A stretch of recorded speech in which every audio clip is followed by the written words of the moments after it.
নাথিংয়ের phone তো আপনারা অনেক দেখেছেন, অনেকে হয়তো বা ব্যবহার করছেন, বাট নাথিংয়ের নেকব্যান্ড কখনো দেখেছেন? হ্যাঁ, এটা হচ্ছে CMF বাই নাথিং। নাথিংয়ের এই নেকব্যান্ড, এটা দেখেন, নাথিং মানে একটু ডিফারেন্ট কিছু থাকে। আর এইখানে একটা ইন্টারেস্টিং জিনিস দেখেন, একটা ভলিউম নব এখানে দেওয়া হয়েছে যেটা হচ্ছে ফিজিক্যাল। এরকম কিন্তু আমি কোনো নেকব্যান্ডে দেখি নাই। OnePlus, ওপ্পো এগুলোর নেকব্যান্ড আমরা অনেকবার দেখেছি, বাট এরকম কোনো কিছু আমরা দেখি নাই।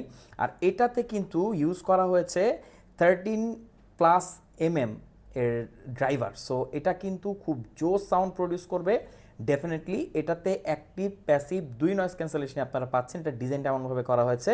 আর অ্যাক্টিভ নয়েজ ক্যান্সেলেশন হচ্ছে -50 dB। সো এটা কিন্তু অনেক একটা নেক ব্যান্ডের তুলনায়। আর এইটাতে ব্যবহার করা হয়েছে 5টা মাইক্রোফোন, বুঝতে পারতেছেন? 5টা মাইক্রোফোন আছে এটাতে। সো ভয়েস কোয়ালিটি পাবেন একদম টপ নচ। আপনারা যারা কলিংয়ের জন্য নিতে চাচ্ছেন, নাথিংয়ের এই নেকব্যান্ডটা কিন্তু একটা ফ্ল্যাগশিপ সিরিজ বলা যায়। আর এটার কালারটা কিন্তু খুব সুন্দর হোয়াইট। আর এইটা যদি আপনি একবার চার্জ করেন মোটামুটি অনেক ঘন্টা ব্যাকআপ পাবেন। 5 মিনিট চার্জ দিলে নাকি 10 ঘন্টার মতো চলবে, এমন একটা ক্লেম করছিল। তো CMF বাই নাথিং আপনি আমাদের কাছেই পাচ্ছেন। সারা বাংলাদেশের যে কোনো প্রান্তে হোম ডেলিভারি নিতে পারবেন। বেস্ট একটা নেকব্যান্ড।